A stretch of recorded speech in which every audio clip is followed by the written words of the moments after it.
My name is Samantha Greene, and I am 28 years old, but back then when this all began I was just 8, barefoot on frosted ground, peeking through the golden-lit windows of the Whitemore mansion, watching them gather round the Christmas tree while I stood outside in the dark. I was never truly part of the Whitemore family. They say my mother, Helen Greene, had worked as a seamstress for Mrs. Whitemore when she was young. My birth was something of a whispered scandal. There were no photos of her in the family parlor, no seat for her at Sunday dinner. After she died of fever the winter I turned 7, I was placed in the servants' wing of the mansion, the cold brick quarters near the horse stables, while my 3 cousins were dressed in velvet and gold. Every Christmas, they lit a 14-foot pine in the great hall. I wasn't allowed in, of course. Instead, I watched from the servants' hallway, standing on tiptoe, looking through the cracks in the door as they sipped cider, sang carols, and exchanged gifts I could never dream of. They never once said Merry Christmas to me. The matriarch, Margaret Whitemore, was the one who made it clear, you may have the blood, child, but you'll never have the name. And her son, Edward Whitemore, my supposed uncle, never denied it. He'd nod stiffly when passing me in the halls but never called me by name. To them, I was the maid's orphan mistake, a burden, something to feed, house and forget. Still, I stayed. I worked. I scrubbed their kitchen floors till my knuckles bled in winter. I watched their children Elizabeth, Charlotte, and Henry grow up in luxury, attend fine schools, take trips to Boston and Charleston. I stayed behind, dusting their portraits and reheating their soup. And then came Michael. He arrived the Christmas I turned 16, a guest of the Whitemores, a visiting friend from the Garrison family in Virginia, sent up north to meet a fine girl and settle his bachelor days. He wasn't like the others, where Edward ignored me, Michael noticed. Where Charlotte tossed her scarves at me to fold, Michael handed me his coat with a smile.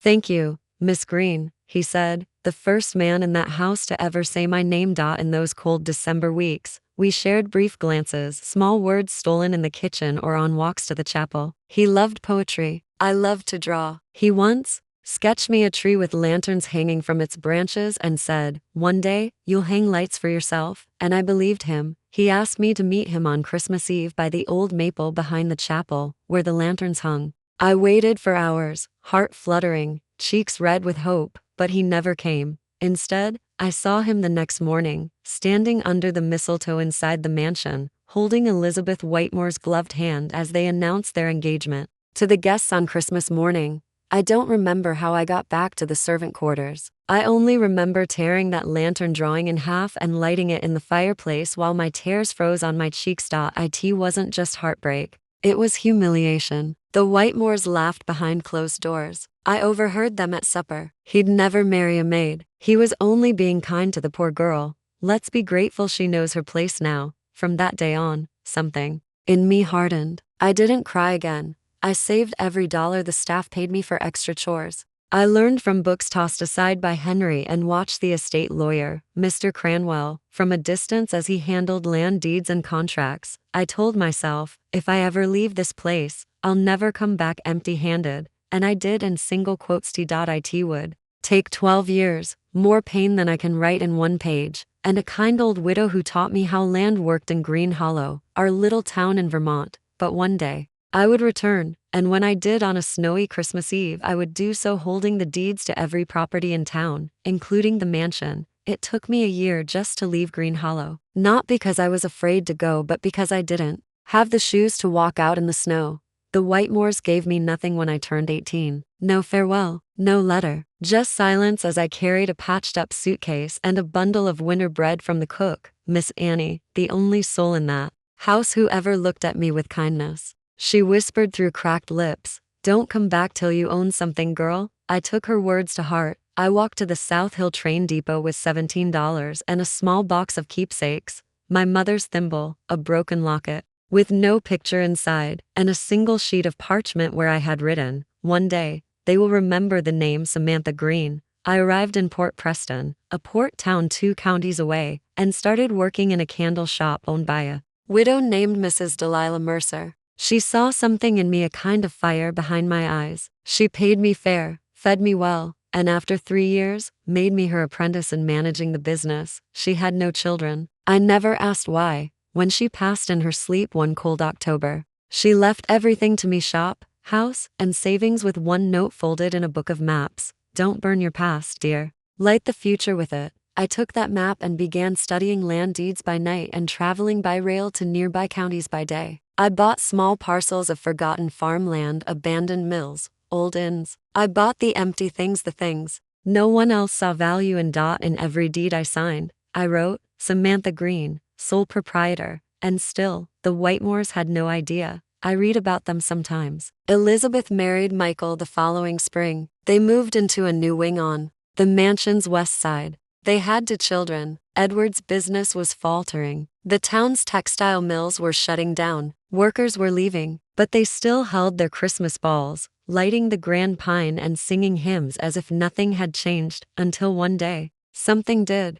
I came across a notice in the Port Preston Gazette. A sheriff's auction was to be held in Green Hollow. Dozens of properties foreclosed due to unpaid taxes. The Whitemores had defaulted on land they used to lease out to tenant farmers. The town hall was nearly bankrupt. I smiled when I read it. It had been 12 years, 12 Christmases I spent in silence, planning, building, collecting. Now, it was time to go back, but not as the maid's daughter, not as the orphan in the servant quarters. No, I was returning as the buyer. Through a shell company I'd quietly established Maple and Pine Holdings. I purchased 20 properties in Green Hollow over a span of 5 months. Quiet, legal, unnoticed. Then I made my biggest move, the Whitemore mansion itself. Through a complicated series of negotiations, I bought the family's debt from the local bank. I became the lien holder. I sent one letter signed only with initials to the family attorney. You may settle the debt in full before December 24th or vacate the premises by New Year's Day. Final offer. Escal. They didn't take it seriously. They assumed, as always, that power belonged to them, until the sheriff himself, Mr. Dalton Reeves, stood at their gates on December 23rd and handed them official papers. The estate would no longer be theirs come Christmas morning. They called for meetings. They pleaded with the judge. Elizabeth begged her husband to use what little was left of his father's name to delay the order, but no delay came. At dawn on Christmas Eve, I stepped onto the mansion grounds for the first time in 12 years, wearing a coat stitched with my own initials and boots lined with fur I had bought with my first major contract. The snow had fallen heavy the night before. Everything looked the same, but everything had changed. Miss Annie was gone now. The halls were quiet. A few servants, old and new, watched me from the porch as I walked across the gravel with a deed in my pocket and a memory in my heart. I stood beneath that same old tree, the one I had watched from a distance as a girl, when they danced inside. This time, the lights were off, and I, Samantha Greene, was the one holding the key.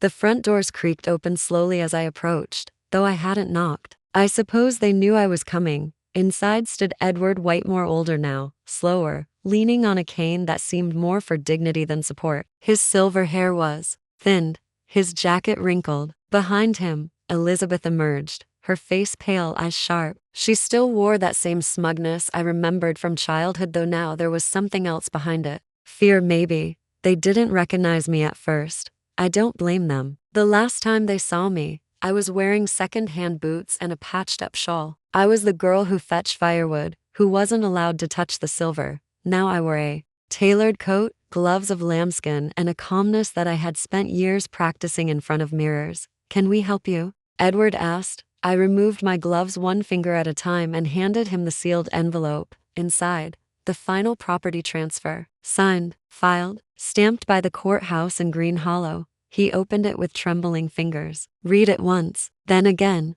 Impossible, he muttered. Elizabeth stepped forward, snatched the paper, and read it with growing horror. You bought this house? I bought the town, I said softly. This was just the last piece. That silence, the kind that settles deep in people's bones, hung over the room like a sheet of frost. I took a slow walk around the grand hall. Everything was smaller than I remembered. The chandelier I used to admire from the servants' hallway now looked dim, its crystals dulled with dust. The portraits lining the staircase were crooked, cracked, some missing entirely. The Whitemores had not aged gracefully, nor had their fortune. Who are you? Edward asked, finally looking me in the eyes. I turned toward him, letting him see me fully. I'm Samantha Greene. Elizabeth's lips parted. Her face flushed as if slapped. That can't be. I lived here once, I continued. You made sure I lived in the dark. You made sure I ate last. You made sure I was reminded, every Christmas, that I didn't belong. You were never Elizabeth started. I was never family. I interrupted. That's what you were going to say, isn't it? She said nothing. I walked over to the mantel and ran my fingers along the edge. The dust told a story too. This house hadn't seen joy in a long time, and that's when I saw it tucked into the corner of the hearth, a small, scorched scrap of parchment. The edge was familiar. I pulled it out slowly. It was my drawing, the one Michael had given me under the maple tree. The lanterns, the branches. It had been burned. I looked at Elizabeth. She saw what I held and turned away. So they had known. They knew everything, and they still laughed. I placed the drawing on the mantel and turned toward them. You have until midnight to vacate. This house will be closed and converted. Converted? Edward coughed. Into what? I looked around one final time, my voice quiet but sure. A school for girls like me, ones you would have turned away, ones you never invited inside. Elizabeth stepped forward, panic blooming in her face. You can't just destroy history. I raised an eyebrow. You destroyed mine. They didn't try to stop me as I walked out. I think the reality had finally settled into their bones. The Whitemores would no longer be the keepers of Green Hollow. That name wouldn't open doors anymore, wouldn't light up holiday balls or charm bankers. Outside, I saw the townsfolk gathering. News had spread fast, how could it not? A mansion changing hands on Christmas Eve. Whispers turned to murmurs. Some smiled at me in recognition. Others bowed their heads in shame, knowing what they once saw and ignored. And in the center of it all was Michael Garrison. I hadn't seen him in 12 years. He looked older, but not in the way time ages a man, more like how regret eats him. From within, he stepped forward, his breath visible in the icy air. Samantha, he said softly, I never meant to hurt you. I held my ground. But you did. He glanced back at the house. They made me choose. My father, he said. If I didn't marry Elizabeth, we'd lose our business. He owed Edward too much. And what about me? I asked. What did you owe me? His mouth moved, but no words came. I waited under that maple tree, Michael, I said. I waited believing you'd show up. And now, I'm here showing you who I became. He looked down. I heard stories about a woman buying land, about a town changing hands. I didn't know it was you. Maybe that's because you never looked hard enough. I turned before he could speak again. Let the past bury itself. I had a future to build. The snow had stopped falling by the time I reached the edge of the Whitemore property. A quiet stillness blanketed Green Hollow, the kind that only settles when change is thick in the air. I didn't look back at the mansion. I didn't need to. That part of me, the girl in the servant wing, the orphan no one loved, had been laid to rest behind its tall stone gates. I had no more use for revenge born of rage. What remained was colder, sharper, revenge born of precision, purpose. That night, I slept in the old Hollow Inn, a crumbling place I had quietly bought 6 months earlier. The owners had fallen behind on payments. I offered them a home in town, full retirement, and a monthly pension if they let me take over. They cried when I told them I planned to restore it not to profit, but to make it a warm, safe place for young women seeking shelter. I had promised myself long ago that my victory would not be bitter. It would be fruitful. At dawn, I walked into Cranwell and Sons, the local law office that had once handled the Whitemore's business. The old nameplate was gone now. In its place, Green and Fielding, Legal Affairs and Land Trust. Miss Greene, said Martha Fielding, my junior partner, standing from her desk with a proud smile. You did it. I smiled back. No, we did. We went over the final signatures. 41 parcels of land, homes, storefronts, and the mansion were officially transferred into the Green Community Trust, a nonprofit I had registered under my name but structured for future generations. What now? Martha asked. I took a deep breath. We get to work. That old carriage house on Maple Street, turn it into a school by spring. The millworkers' cabins near the creek, have them repaired. Rent-free for the first year. And the mansion? She asked. I paused. It wasn't an easy decision. As much as I wanted to see it leveled, to watch every brick fall into dust, I knew that pain doesn't end with destruction. It ends with redirection. Keep the foundation, I said finally. Clear out the rest. Rebuild it as a school, a girls' academy. No uniforms, no locked doors, no last names needed. Martha's eyes lit up. You're naming it after your mother? I nodded. the Helen Greene School for Girls. By noon, the news had spread beyond town. The regional paper from Wesley County sent a reporter. They asked for a quote. I gave them one. You don't have to carry a name to carry value. Sometimes, it's the ones they try to bury who grow the strongest roots. On Christmas morning, the townspeople gathered in the square, some curious, some hopeful, a few bitter. I stepped onto the steps of the old courthouse and read aloud from the charter. No grand speeches, no ornaments, just promises. Homes would be restored, businesses forgiven their first 2 years of rent, education would be free for any girl who had been turned away for her birth, her poverty, or her silence. From the crowd, I spotted a familiar face, Mrs. Cook, the laundress who used to slip me bread when I worked late in the kitchens. Her eyes welled with tears as she mouthed the words, thank you, and then toward the back. Michael again. He didn't approach, just stood there, hands in his coat pockets, watching me like a man trying to remember the right version of a woman he once knew. But I didn't wave. Some ghosts are better left in snowdrifts. That afternoon, I returned to the mansion one last time. The work crews were already beginning the first tear down. As they brought down the walls, I wandered to the garden, now overgrown, and stood beneath the old maple tree. The lanterns were gone. The memory of him, of who he pretended to be, still flickered there like the last flame of a candle. I reached into my coat and pulled out a new parchment. I had drawn it the night before, the same tree, but this time, lit with real flames, lanterns, shining, girls laughing, a future built from the ashes. I tied it to a new branch, not for him, not even for me, but for the next girl watching from the shadows, wondering if her story will ever be written. It will be. I'll see to that. The first hammer fell on New Year's morning. It rang through Green Hollow like a bell, sharp, decisive. By noon, the old west wing of the Whitemore mansion was nothing but a memory. Brick by brick, the house that once caged my childhood was being pulled apart. But this wasn't destruction, it was transformation. I spent most of that day reviewing blueprints and speaking with the construction foreman, a kind man named Walter Dean, who had been a mason for 30 years. He kept calling me ma'am until I finally said, please, just call me Samantha. He grinned. Well, Miss Samantha, I think your school's going to be the pride of this county. The phrase caught in my chest. My school.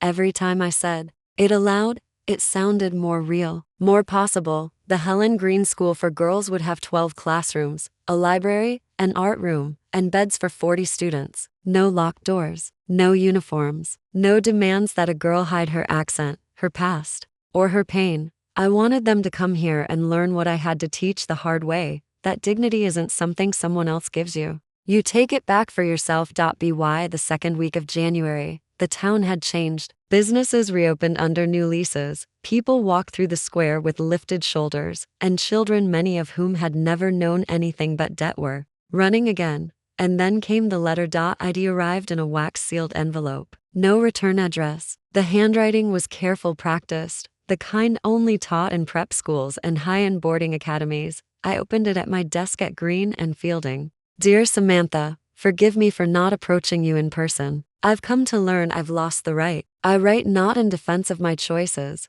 but in memory of what could have been. I see now that the family I married into was not a blessing, but a bargain, one I made at the cost of truth, of love, and of you. If you ever find it in your heart to speak with me, I will be waiting beneath the maple. Yours.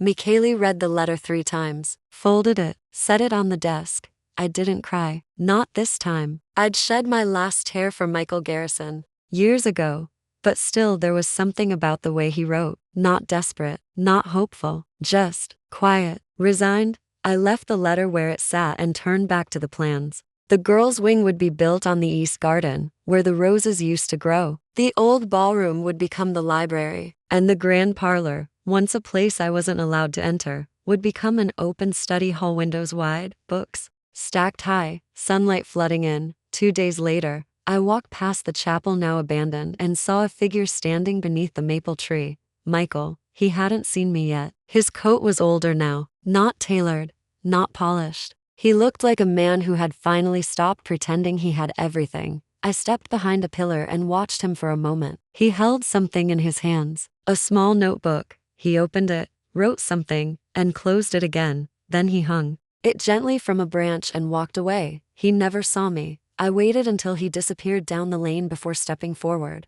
The notebook was leather-bound, the initials MG, etched in the corner. Inside were sketches of the tree, of the lanterns, of a girl watching from the shadows. The last page read, "She didn't need me to save her. She just needed me not to get in her way. And I did. This town belongs to her now. Always did." I didn't take the notebook down. I left it where he had placed it. Let it stay there. A quiet apology, one I didn't need to answer. That evening, the crew discovered a hidden room in the mansion's cellar. One of the masons, Jesse, knocked on my office window in a rush. "You might want to see this, Miss Samantha." We walked into the cold stone basement where they'd removed the old flooring. Beneath it was a narrow iron door. Inside, trunks, full of ledgers, letters, documents hidden away for years. Among them, a sealed will, Helen Greene's will. My mother had written it in shaky script, witnessed and notarized, but never filed. It named me her sole heir, not just of her belongings but of her share in the Whitemore estate. There it was, proof that I hadn't been the maid's daughter living off pity. I had been an heir all along. They'd buried it, hidden it in the floor, beneath the place where I slept in rags. For a long moment, I said nothing. Then I smiled. I didn't need the will anymore, but I'd frame it anyway, for the girls, for the truth, for the story that no longer had to hide in the dark. The next morning, I sat alone in my office at Green and Fielding, staring at the will. My mother's handwriting, though weathered by time, was unmistakable. The curve of her S in my name, the way she looped her G. I had spent my childhood copying those letters on scraps of paper, pretending I was signing something important. Now I had something real, legally binding, notarized, hidden beneath the house for over a decade. The moment I found it, I could feel the past crack open. Not just mine but theirs. The Whitemores, the lie they built, the legacy they tried to erase, the truth that I was never a guest in that house. I was entitled to it. I lit the fireplace in the corner and sat with the will in my hands, weighing not its worth, but its purpose. Martha walked in a few minutes later, her coat still dusted with snow. "I read through the rest of the papers," she said, placing a stack on my desk. "There are accounts too, stocks in your mother's name, small ones, but they were never claimed. Do you want to pursue them?" I looked up. "What happens if we file the will now?" "Well," she said, pausing, "technically, it voids the original property transfer. If you were an heir, then the mansion was partly yours before you bought it. It gives you retroactive rights, possibly even grounds for damages, against the Whitemores." She nodded. "You could sue them, take what little they have left, and you'd win." The idea should have excited me. 12 years ago, I would have dreamed of a courtroom, of Edward and Elizabeth being called to answer for what they buried. But now, I looked around the office I had built, the community I had revived, the school rising from the rubble. My revenge had never been about money. It was about reclaiming a story they tried to write without me. "I don't want their money," I said finally. "I just want the world to know the truth." Martha's face softened. "Then we publish the will, quietly, public record." "Quietly," I repeated. "No spectacle, no trial." She nodded. The next morning, we filed the will at the Wesley County Courthouse, where it was entered into official archives and posted in the public notices. Word spread quickly. There was no way to keep something like this a secret. By the time the Whitemores heard, it was already too late. I received a letter from Edward 3 days later. Handwritten, formal, unsigned. "Miss Greene, we were unaware of the will's existence. Had we known, please understand that the actions taken at the time were not malicious, only complex. We trust you will not pursue legal measures, as it would only create unnecessary conflict. You have made your point." He never finished the last line. I folded the letter and placed it inside the same file that held the will. No response was necessary. I wouldn't waste ink on people who didn't think I'd know how to hold a pen. By February, the framing of the school was complete. The first snowfall had melted, and green shoots had begun to emerge in the garden beds ones we'd planted near the maple tree. Each student would be asked to care for a tree on the grounds, to plant something that would outlive them. On the first Friday of March, we held an open house for the community. I stood by the gates as families entered, some hesitant, others tearful. One woman, Mrs. Conway, who had once slapped my hand away from her daughter's coat when I was 12, approached me with a trembling smile. "My niece. Her name's Lily," she said. "She lost her father last winter. Would she be welcome here?" I didn't hesitate. "If she's willing to learn, she's already home. That night, I stood on the roof of the new school, looking out over Green Hollow. The mansion was gone. In its place stood a building with wide windows, clean halls, and the name Helen Greene Academy carved in stone. The town below buzzed with fresh life.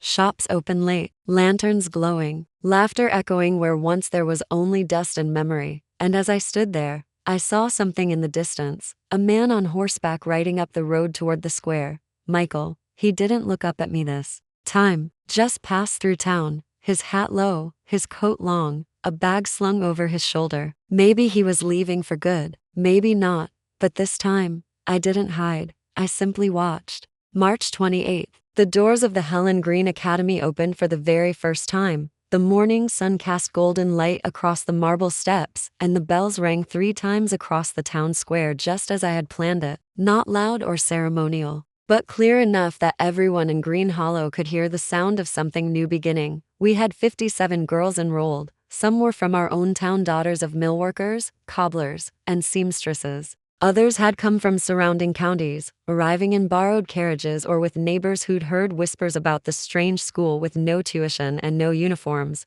They came in wide-eyed, some hesitant, some bouncing with nervous excitement. I stood at the entrance to greet them. "Welcome," I said, again and again, until my voice turned warm and tired. "You're home now." They each passed beneath the carved archway with the words, "She rises who believes," etched in old copper. It was the phrase my mother used to whisper to me late at night when I cried on the floor of the servants' quarters, trying not to wake the others. She never gave me long speeches, never told me the world would be kind, but she always said that she rises who believes. Now it belonged to all of them. Inside, the teachers, most of whom were women I had quietly recruited over the past year, guided the girls to their dormitories, showed them the dining hall, the classrooms, and the library, where the shelves were already stocked with stories written by women who had once been voiceless. By noon, the school was humming with footsteps, laughter, and light, and at exactly 3:00 p.m., I stood before them all. They had gathered in the grand room, which had once been the Whitemore's parlor. The same room I had once been forbidden to enter, even on holidays. Now it was mine, and more importantly it was theirs. I took the podium, my fingers steady, my voice quiet but sure. "Many of you may be wondering why you're here," I began. "Some of you may have been told you didn't belong anywhere, that your story wasn't worth hearing, that you had to earn kindness, that you had to be perfect before being seen." I let the silence settle before continuing. "I was told all those things too, right here, in this very building. When I was your age, I lived in the room beneath the kitchen. I wasn't allowed to eat at the table or hang an ornament on the tree." A few girls leaned forward, wide-eyed. "My name is Samantha Greene," I said, "and I was once sent to live with the servants in this house. The people who lived here told me I was less than them, that I was born wrong, that my mother was no one." I paused, but they were wrong. I walked down from the podium and into the center of the room. I bought this town not because I wanted revenge, but because I wanted the next girl who stands where I once stood to know, you are not invisible, you are not a burden, and your voice matters. The room was silent. One girl, Ruthie, age 9, lifted her hand. "Did you ever want to hurt the people who hurt you?" I smiled gently. "Yes, for a long time." "And did you?" "No," I said, "because hurting someone doesn't make you strong. Changing the world they tried to lock you out of, that makes you powerful." They clapped not because they had to, but because they understood. That night, I sat on the balcony overlooking the courtyard. The girls were asleep. The lanterns glowed softly beneath the maple tree, now surrounded by tulips. Martha joined me with 2 mugs of tea. "You should write all this down, you know," she said. "The story of how you did it." I shook my head. "This place is the story." She nodded, then reached into her coat and handed me an envelope. "From the post office. Came this morning." It was addressed in a crisp hand. No return name. Inside, a single piece of paper. "Miss Greene, I regret deeply the harm my name brought you. I no longer speak to my parents. I no longer answer to theirs. I have no estate. I have no title, but I have a daughter now. Her name is Helen. She will learn your name." Michele closed the letter. No tears came, only a quiet understanding. He had named her after my mother. Maybe that was his apology. Maybe it wasn't enough, but it didn't matter anymore. I looked out across the school grounds, the rows of new Windows glowing like stars, and knew that the only legacy I needed was already growing, brick by brick, girl by girl, voice by voice. Spring brought more than sunshine and cherry blossoms to Green Hollow. It brought scrutiny. By the 1st of April, the town was buzzing with praise and admiration for the Helen Greene Academy, but just beyond our quiet hills, in the more proper corners of Wesley County, whispers had begun to spread. They said the school was radical, that it was teaching girls beyond their place, that a woman who had once been a servant's daughter should not be shaping young minds. The loudest of those voices came from Councilman Everett Bowden, a man whose grandfather once owned most of Green Hollow, before his family's estate crumbled under taxes they never imagined they'd have to pay. His letter to the county board arrived by mid-April. He was calling for an evaluation of the school's curriculum, demanding that we be held to the standards befitting the moral structure of our community. It was his way of saying, "Who gave you permission to lead?" The town rallied. Behind us, parents, shopkeepers, even the mayor, but I knew this was more than a bureaucratic inspection. It was a warning shot. That week, I called a special staff meeting. "There will be questions," I said, "about how we teach, about who we are. Don't let them rattle you." Mrs. Abernathy, our mathematics instructor and a former tutor who had once taught the Whitemore boys, leaned in and said, "Let them ask. We've got nothing to hide." But I could feel the tension. Our progress, our peace, it wasn't guaranteed. Not yet. The night before the inspection, I walked the halls alone. The classrooms were dark, desks aligned, books resting in silence. I stepped into the library, ran my fingers over the shelves, and stopped before a small framed quote hung above the fireplace. "They tried to bury us. They didn't know we were seeds." It wasn't mine, but it felt like it belonged to every girl in the school. The next day, 3 men and 1 woman arrived from the county office. Suits pressed, pens ready. Their eyes scanned everything like they were trying to see past the paint, down to the bricks. I greeted them with calm civility, offered them tea in the front parlor, and answered their questions one by one. Yes, our curriculum was rigorous. No, we did not separate students by background. Yes, all girls received the same books. No, we did not ask for donations. Yes, our staff was credentialed. No, I had never been married. Yes, my name was Samantha Greene, and yes, I had once lived in this house as a maid's daughter. The final question came from the woman, Miss Eliza Hartford, a stern woman with sharp eyes. "What do you say to those who claim you're creating discontent? That you're teaching young women to challenge authority?" I paused for just a moment before replying. "I'm teaching them to challenge injustice. Authority when just has nothing to fear." She held my gaze for a long beat. Then she nodded, closed her ledger, and said, "That will be all." The inspection ended. The silence that followed was heavy. It wasn't until 3 days later that I received the letter, marked with the county seal. I opened it on the steps of the school with Martha beside me. "Dear Miss Greene, after review, the County Education Board recognizes Helen Greene Academy as an accredited institution in good standing. No violations found. No further actions required." Wesley County Office of Lerningi folded the letter and smiled. We had survived our first storm. That evening, I gathered the girls in the lantern courtyard. We didn't have a celebration. We had something better, a tradition. Each girl lit 1 lantern and whispered into it a word she hoped the school would always represent. "Courage," said Ruthie. "Hope," said Anna. "Freedom," said Clara. "Truth," I whispered last. The lanterns lifted into the night sky, floating like soft stars above the town that once cast me out. As I watched them rise, I knew this place, this life was no longer born of revenge. It was born of rebirth, of turning ashes into shelter, of turning scars into maps for those still finding their way. May arrived with lilacs and letters. Each day, envelopes came addressed to Helen Greene Academy, some from hopeful parents, others from distant counties wanting to learn more about our methods. A few were thank you notes from the girls' families, scribbled in earnest ink, often signed with trembling hands unused to formal writing. But one letter arrived in handwriting I hadn't seen since childhood. It was addressed not to the academy but to me. Samantha Greene, Helen Greene Estate, Green Hollow, Wesley County. Seal was gold. The paper was thick, the handwriting tight and deliberate. Elizabeth Whitemore. I sat in my study, the sun filtering in through tall windows that once overlooked the lawn where I had swept snow in silence. I didn't open the letter right away. I stared at it for a long time, wondering what sort of woman she had become now that the world no longer bowed to her family's name. When I finally opened it, the message was short. Samantha, I have fallen from a place I once thought permanent. My marriage has ended. My parents are gone. My name has value only to creditors now. I have little to offer, and even less to ask for except one thing, a conversation. One woman to another. I will be at the train platform in Green Hollow on Sunday at noon. If you do not come, I'll leave without disturbing your new kingdom. Elizabethy read the letter twice, then folded it neatly and tucked it in the pocket of my coat. I told no one. Sunday came bright and cool. A wind swept through the apple trees along the road, carrying the scent of blossoms and dust. I walked alone to the train station, a simple, single-track platform that hadn't changed in decades. She was already there. Elizabeth Whitmore stood in a long gray coat, her blonde hair now streaked with silver. Her luggage sat at her side. One single trunk, not the matched leather set I remembered, just one.